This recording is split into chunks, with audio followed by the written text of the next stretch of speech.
mais estilo. Oferecimento Riviera, tecidos finos e exclusivos. Aqui seu sonho se torna realidade. Você sabia que a obesidade é uma das causas de câncer de intestino? Não sabia, né? Isso é uma das consequências da obesidade, fora outras, né? Que ninguém, na verdade, ninguém quer ficar gordo, né? E a doutora Didia está aqui e vai esclarecer tudo pra gente, que isso é um estudo recente. E ela sabe tudo dessas coisas, principalmente lá do Canadá. Tudo bom, doutora? Tudo bem, Cidinha, muito obrigada. E aí, é um estudo recente, né? Sim. Na realidade, a obesidade é uma das doenças mais importantes hoje no mundo inteiro. Para você ter uma ideia, nos Estados Unidos ele é uma das grandes causas de incapacitação em pessoas jovens.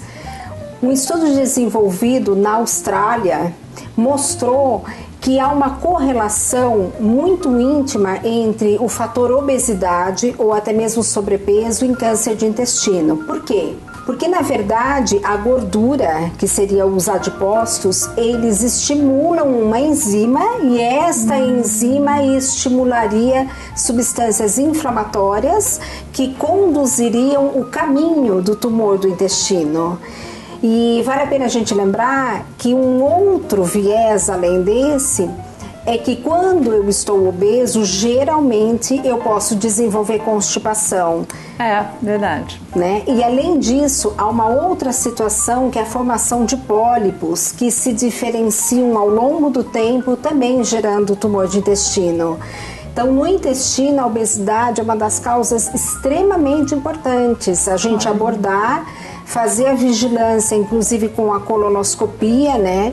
E se nós tivermos, por exemplo, antecedentes de primeiro grau, é mais importante ainda. Eu sempre achei que a obesidade também traria consequências para o fígado. Sim, ela dá. Na verdade, aquela gordura externa que nós temos na grande maioria das vezes, porque a gente está falando de medicina, né? Ela pode infiltrar o fígado e levar às esteatoses hepáticas, às esteatohepatites. O fígado, naquela tentativa de se regenerar, de tirar aquela situação gordura, com o tempo ele vai se atrofiando e ele possivelmente caminhará, se a gente não interromper esse ciclo, para uma cirrose. Então, a esteatohepatite é uma das primeiras fases dessa etapa. E daí surgem os nódulos hepáticos, mas eu gostaria de não deixar assim a população assustada. Apavorada, não é essa a intenção. Não é essa a intenção. Mas prevenir mesmo. Exatamente. Né? Há nódulos que são importantes a gente investigar para ver se eles só são nódulos ou se eles podem ser, por exemplo, tumores de fígado também. Então é muito importante. Refluxo. O obeso tem muito casos de refluxo? Sim, na verdade tem vários estudos mostrando que se eu tiver, por exemplo, doença do refluxo gastroesofágico e se eu fizer a reeducação alimentar, se eu perder peso, eu vou melhorar o sintoma em torno de 60%. Então veja como é importante nós abordarmos a questão obesidade no aparelho digestivo. Bom, tem tudo a ver, né? Porque você ficou obesa porque come demais. Mas tem pessoas que já têm uma tendência. Eu tenho uma amiga que fala assim: se eu comer alface, eu engordo. Tem pessoas que têm essa tendência. Essa aí tem que vigiar bastante. Né? Sim, na realidade, isso que você falou é uma pergunta extremamente inteligente, porque quando eu tenho a tendência e eu fico geralmente comendo, fazendo aquelas dietas meio estranhas, que não são feitas por nutricionistas, essa coisa toda. Muitas vezes essas pessoas pensam que se eu comer um alface ou eu ficar muito tempo em jejum, eu vou perder peso. E na verdade isso não é verdade. Eu vou aumentar o meu peso. Por quê? Porque quando eu for me alimentar, eu vou comer muito mais. E o cérebro compreende que falhou uma refeição. Então eu vou lá e come mais. O ideal é comer de 3 em 3 horas. A gente já fez matéria aqui sobre isso, né? Nós já falamos. Doutora, e o refrigerante? As pessoas falam muito. Tem criança que já é gordinha desde que nasce, né?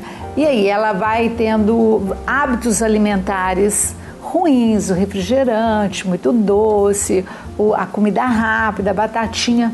há mais ou menos 20 dias foi publicado num estudo feito nos Estados Unidos que aquelas crianças que tinham a tendência para serem obesas, quando elas ingeriam o refrigerante, ele inclusive mudava o código genético dessas pessoas, piorando o caminho que conduziria à obesidade. Então isso é uma coisa bastante interessante. Esse trabalho ele está publicado, inclusive em site científico. Uma outra questão que saiu recentemente, que foi publicado pela FAPESP, um estudo americano também, que é a Fundação Amparo Pesquisa do Estado de São Paulo, é a importância do sono. As pessoas que dormem, mas não têm uma boa qualidade de sono, elas têm uma tendência de terem mais dificuldade para perder peso do que aquelas que conseguem relaxar. E daí vai uma coisa interessante, que é a aplicação da acupuntura, né? Que ela relaxa, diminui a ansiedade. Olha aí, viu quanta coisa boa que a gente aprendeu aqui. Falei que a doutora Dija sabia muita coisa, mas ela vai voltar. E agora a gente vai para o intervalo, mas eu saí daí não, eu já volto. Gostou dessa matéria? Quer rever, assistir outras matérias? Então faz o seguinte, acesse o nosso site www.maisestilo.net.